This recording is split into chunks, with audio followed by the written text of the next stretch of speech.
एक थी मीराबाई। मीराबाई का जन्म मारवाड़ के कुड़की नाम के गांव में 1498 में एक राज परिवार में हुआ था। उनके पिता का नाम रतन सिंह राठौर था, जो मेड़ता के शासक थे। वह एक वीर योद्धा थे। मीराबाई अपने माता पिता की इकलौती संतान थी। उनके पिता रतन सिंह का अधिक समय युद्ध में व्यतीत होता था।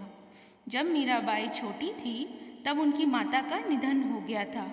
उनका लालन पालन उनके दादा राव दूधा जी की देखरेख में हुआ था, जो योद्धा होने के साथ साथ भगवान विष्णु के बड़े उपासक व भक्ति भाव से ओतप्रोत थे। एक दिन राजमहल के सामने से एक बारात निकली। मीरा तब छोटी थी। दूल्हा बहुत ही आकर्षक वस्त्र पहने हुए था। मीरा ने उसे देखा तो आकर्षित हो गई और अपने दादाजी से कहा, मुझे भी ऐसा एक दूल्हा ला दीजिए, मैं उसके साथ खेलूंगी। मगर बालिका मीरा को दूल्हे के बारे में कुछ पता नहीं था। मीरा के दादाजी ने श्री कृष्ण की एक मूर्ति मीरा को देते हुए कहा, देखो यही तुम्हारा दूल्हा है, इसकी अच्छी देखभाल करना। अब मीरा को जो चाहिए था वह उसे मिल गया। मीरा ने प्रसन्न होकर उसे स्वीकार कर लिया। वह उस मूर्ति के साथ हमेशा खेलती रहती और उससे ऐसा व्यवहार करती मानो श्री कृष्ण ही उसके पति हों। मीराबाई के दादाजी साधु संतों का बहुत सम्मान करते थे। उनके महल में हमेशा साधु संत या कोई अतिथि आते रहते थे। एक बार रैदास नामक एक सन्यासी महल में आए। रैदास संत रामानंद के शिष्यों में से प्रमुख थे, जिन्होंने उत्तर भारत में वैष्णव संप्रदाय का प्रचार किया। उनके पास श्री कृष्ण की एक सुंदर मूर्ति थी। वह उस मूर्ति की स्वयं पूजा करते थे। मीराबाई ने उस मूर्ति को देख लिया और उसे मांगने लगी। सन्यासी कुछ देर पश्चात महल से चले गए, मगर मीरा उस मूर्ति के लिए हठ करती रही, यहाँ तक कि उसने उस मूर्ति को पाने के लिए भोजन करना भी छोड़ दिया था। किंतु अगले दिन सुबह रैदास वापस राजमहल में लौट आए और उन्होंने श्री कृष्ण की मूर्ति मीरा को दे दी। रैदास ने कहा, पिछली रात श्री कृष्ण मेरे सपने में आए और कहने लगे, मेरी परम भक्त मेरे लिए रो रही है, जाओ उसे यह मूर्ति दे दो। यह मेरा कर्तव्य है कि मैं अपने स्वामी की आज्ञा का पालन करूं, इसलिए मैं यह मूर्ति मीरा को देने आया हूँ। मीरा एक बहुत बड़ी कृष्ण भक्त है। कुछ विद्वानों का मत है कि यह कहानी केवल कल्पना नहीं अपितु सत्य घटना है। मीरा ने स्वयं अपने गीतों में कहा है, मेरा ध्यान हरि की ओर है और मैं हरि के साथ एक रूप हो गई हूँ। मैं अपना मार्ग स्पष्ट देख रही हूँ। मेरे गुरु रैदास ने मुझे गुरु मंत्र दिया है। हरि नाम ने मेरे हृदय में बहुत गहराई तक अपना स्थान जमा लिया है। मीराबाई अपने दादाजी की देखरेख में पली बढ़ी थी। सामान्य शिक्षा के साथ साथ मीरा को संगीत व नृत्य की शिक्षा भी मिली थी।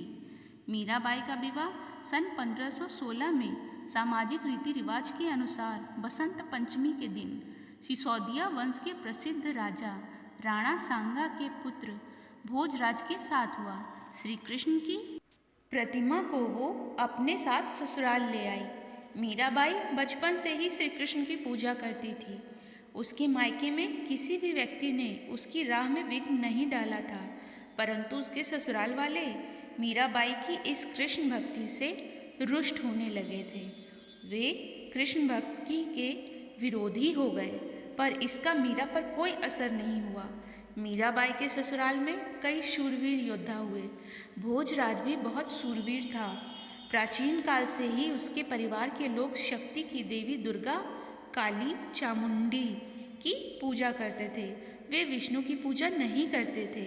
मीरा बचपन से ही यह विश्वास करती थी कि गिरधर गोपाल ही उनके स्वामी हैं, किंतु अपने दाम्पत्य जीवन में उन्होंने कभी भी अपने पति की उपेक्षा नहीं की।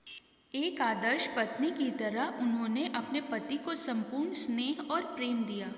वह कृष्ण के प्रति पूर्ण रूप से समर्पित थी। वह उनके लिए मधुर कंठ से गाती और नाचती थी। चित्तौड़ राजघराने की प्रतिष्ठा बहुत ऊंची थी। ऐसे परिवार के लिए वह कितनी अपमानजनक बात थी कि एक राजकुमार की पत्नी साधु संतों के साथ नाचती गाती है। इतना ही नहीं, माँ काली की पूजा न करके उसने अपनी ससुराल की परंपरा की अवहेलना कर उनका अपमान किया था। परंतु भोजराज मीराबाई से अधिक प्रेम करते थे, इसलिए उसके विरुद्ध कुछ नहीं कहते थे। आखिर में भोजराज ने केवल मीरा के लिए राजमहल के पास ही एक मंदिर बनवा दिया था। युद्ध में घायल होने के कारण 1521 में भोजराज की मृत्यु हो गई। मीरा तब मात्र 23 वर्ष की थी। पति की मृत्यु के बाद मीरा का देखभाल करने वाला कोई नहीं बचा था। इसके बाद कई लोगों ने उन्हें पागल की संज्ञा देकर अपमानित किया। इन सब के कारण वह कृष्ण भक्ति में और लीन हो गई। पति की मृत्यु के बाद मीरा पर उसके परिवारजनों ने सती होने के लिए बहुत दबाव डाला, लेकिन वे इसके लिए सहमत नहीं हुई। राणा सांगा की मृत्यु के बाद उनके देवर विक्रमाजीत महाराणा बने तो वह मीरा को और अधिक कष्ट देने लगे।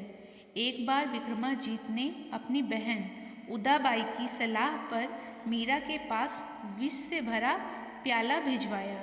मीरा उसे प्रभु का प्रसाद समझकर पी गई, मगर उस विष का कुछ भी असर नहीं हुआ। फिर राणा ने मीरा के पास एक भयंकर विषधर सांप सुंदर फूलों की टोकरी में भेजा। मीराबाई पूजा में व्यस्त थी। उसने अपना हाथ टोकरी में डाला और कुछ फूल निकाले। वह फूल शालिग्राम के रूप में बदल गए और वह सांप एक सुंदर फूल माला में बदल गया। एक बार मीराबाई पर तलवार से भी प्रहार किया गया, लेकिन उस पर उसका कोई प्रभाव नहीं हुआ। राणा ने मीरा के लिए नुकीले कीलों की शैया बनवाई, परंतु वह कीलें शरीर में चुभने के बजाय फूल बन गए। उसके ससुराल के लोग अब खुलकर कई प्रकार से प्रताड़ित करने लगे। उस पर आरोप लगाने लगे कि मीरा ने कुल की मर्यादा को धूल में मिला दिया है। किंतु मीराबाई समाज में महान संत और कलयुग की राधा के नाम से जाने जाने लगी। समाज के लोग कहते थे कि उन्हें देखना और चरण स्पर्श करना बड़े सौभाग्य की बात है। वे उसे ईश्वर का स्वरूप मानते थे।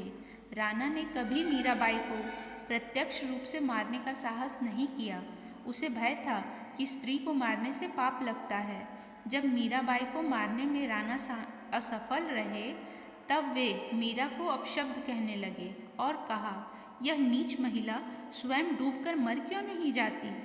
जब मीराबाई को राणा के नियत के बारे में पता चला तो वह स्वयं सोचने लगी कि यदि वह डूबकर मर जाए तो उसके ससुराल वालों को बहुत शांति मिलेगी और वह भी भगवान श्री कृष्ण से हमेशा के लिए मिल जाएगी।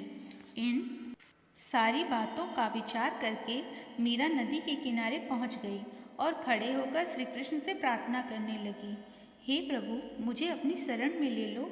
और इसके बाद वो नदी में कूदने ही जा रही थी कि एक आवाज़ ने उसे रोक दिया। वह आवाज़ मीरा को कहने लगी कि स्वयं को मारना बहुत बड़ा पाप है, ऐसा मत करो, तुम वृंदावन चली जाओ। धीरे धीरे संसार से उनका मोह भंग हो गया। कष्टों और अत्याचारों के कारण मीरा ने अपना परिवार त्याग दिया।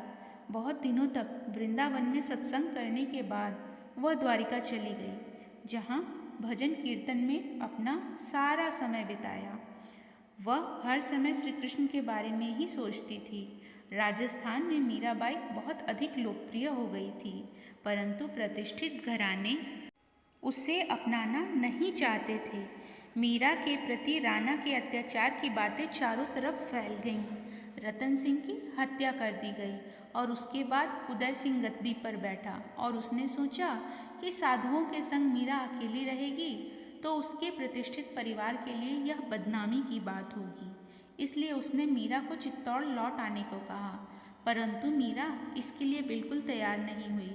उसने चित्तौड़ जाने से मना कर दिया। उदय सिंह समझ गया था कि मीरा उसके कहने से वापस नहीं लौटेगी। उसने चित्तौड़ से 5 ब्राह्मणों को मीरा से अनुरोध करने के लिए भेजा कि वह चित्तौड़ लौट जाए। मीरा सोचने लगी कि वह वापस राजमहल में जाएगी तो वही पुरानी बातें फिर दोहराई जाएंगी।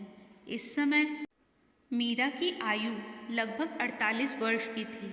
उसके पति के निधन को 25 वर्ष हो गए थे, परंतु उसका परिवार अभी भी उसकी हत्या करने का प्रयास कर ही रहा था। इसलिए मीराबाई अपनी प्राण रक्षा हेतु उन सबसे दूर द्वारका चली आई थी। उसने यह संकल्प कर लिया था कि केवल श्री कृष्ण से ही संबंध रखेगी और किसी से संबंध नहीं रखेगी। ब्राह्मणों ने मीराबाई को समझाने का बहुत प्रयास किया, मगर मीराबाई उनके साथ चलने के लिए तैयार नहीं हुई। तब उन ब्राह्मणों ने कहा, यदि आप हमारे साथ नहीं चलेंगी तो हम यहीं पर अन्न छोड़कर अपने प्राण त्याग देंगे। ब्राह्मणों की बात सुनकर मीरा बड़ी विचित्र स्थिति में फंस गई। वह नहीं चाहती थी कि इन ब्राह्मणों की मृत्यु मेरे कारण हो। कुछ सोचकर मीरा ने ब्राह्मणों से कहा कि आप लोग रात भर मंदिर में ठहर जाएं, और अगले दिन चित्तौड़ चलने के लिए वह राजी हो गई। ब्राह्मणों को यह जानकर बड़ी प्रसन्नता हुई और वे मंदिर में ठहर गए। जब ब्राह्मण सुबह उठे तो मीरा वहाँ नहीं थी। उन्होंने मीराबाई को बहुत ढूंढा, पर उनका कहीं पता नहीं चला। मीरा तो नहीं मिली, किंतु उनकी साड़ी श्री कृष्ण जी की मूर्ति पर मिली। वह मूर्ति में समा गई थी। उनके भक्तों ने यह निष्कर्ष निकाला कि शायद वह अपने प्रिय परमेश्वर गिरधर से जा मिली है। मीराबाई श्री कृष्ण की मूर्ति में तो नहीं, पर श्री कृष्ण के रूप में परमात्मा में समाई थी। मीरा ने उसे दुख देने वालों और दुर्व्यवहार करने वालों के साथ कभी भी बदले की भावना अथवा घृणा और खराब व्यवहार नहीं किया। उसके प्रेरणादायक व करुणामय जीवन चरित्र से ऐसा प्रतीत होता है कि एक भक्त अपने परमेश्वर के लिए हर प्रकार की कठिनाइयों को शांत रहकर सह सकता है। यदि आपको यह कृष्ण भक्त मीराबाई की कहानी अच्छी लगी हो तो प्लीज़ इसे लाइक करें, शेयर करें और इस चैनल को सब्सक्राइब अवश्य करें। धन्यवाद।